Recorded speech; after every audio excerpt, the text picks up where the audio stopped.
Thank you. Hi. Many years ago, I remember being commissioned by a magazine to go and interview the writer Will Sell. And after the main bit of the interview was over, I remember chatting to him about all sorts of things. And one of the things I remember mentioning in just passing was how, when I first started writing non-fiction, I was sort of surprised at how it expanded, the whole non-fiction experience expanded my social circle. And he, in that very funny, witty, sort of dry way of his, said to me, with a completely straight face, he said, well, you'll find that fiction shrinks your social circle. And I thought it was a kind of quietly profound kind of thing to say, because I think that one of the enduring joys of non-fiction, certainly for me, is that non-fiction it gets you on a basic level, it gets me out of the house, and it introduces me to people I wouldn't otherwise have met, and that's obviously true of other non-fiction writers such as Jeremy. We were talking about this very subject, and in the course of writing, researching the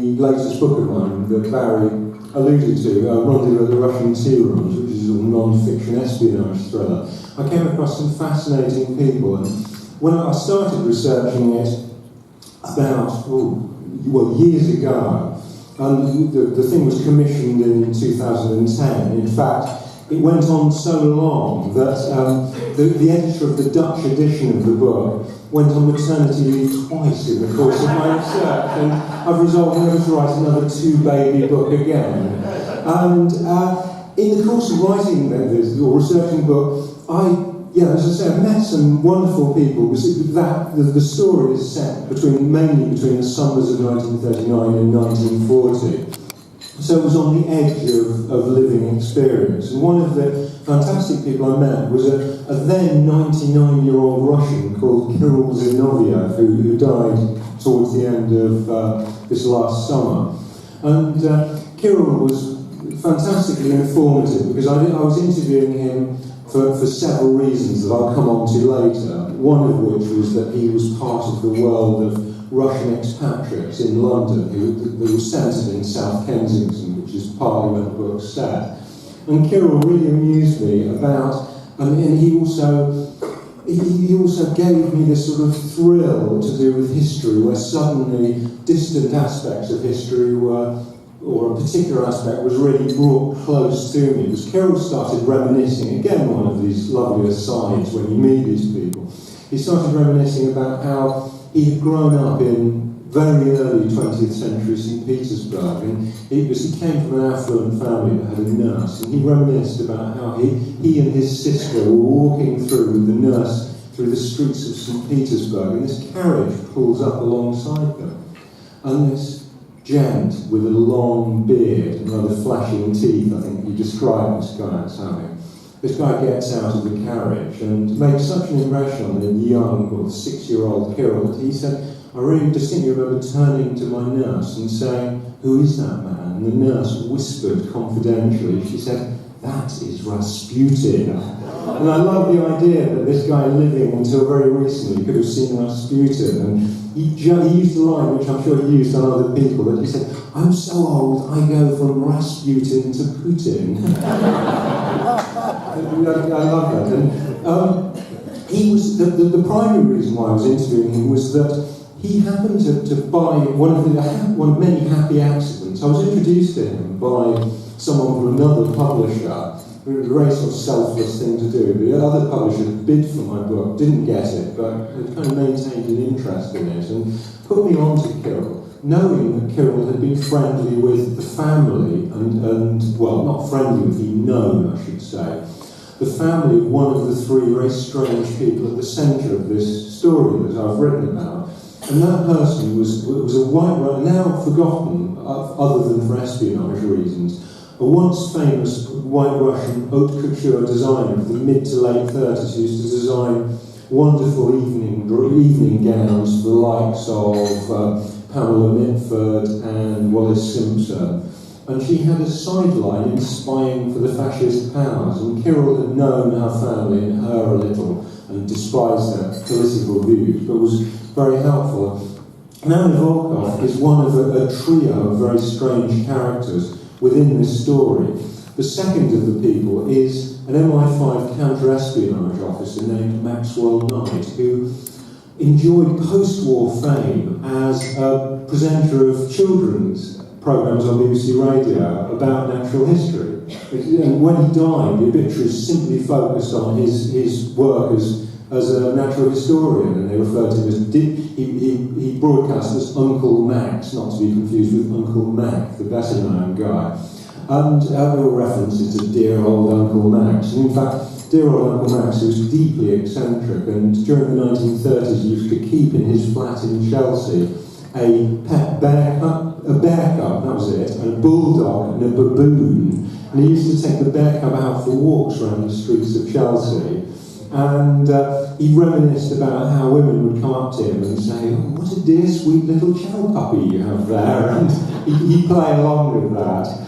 And but at the same time, he was an extraordinarily intuitive counter-espionage officer who was monitoring the fascist groups that Anna Volkov was involved with. And one of the groups was a group called the Nordic League, that were really British Nazis. They were deeply connected to the Nazi party. And the Nordic League actually provided me with one of the few little glimmers of humour in quite a sort of dark film noirish story, because the Nordic League used to meet in the Temple of Druids on Lamb's Conduit Street, that's it. And these speakers spouting this really vile fascist stuff they would speak from a stage that was embellished by, courtesy of the Druids, a papier-mâché model of Stonehenge.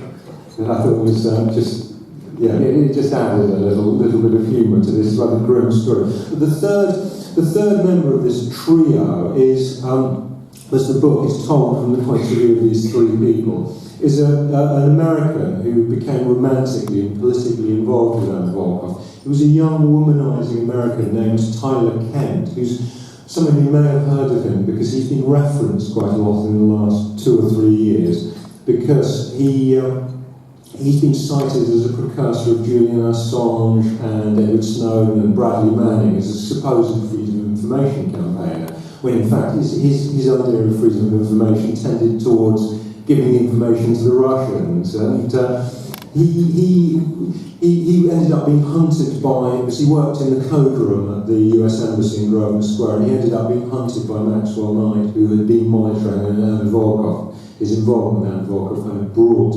MI5 onto him.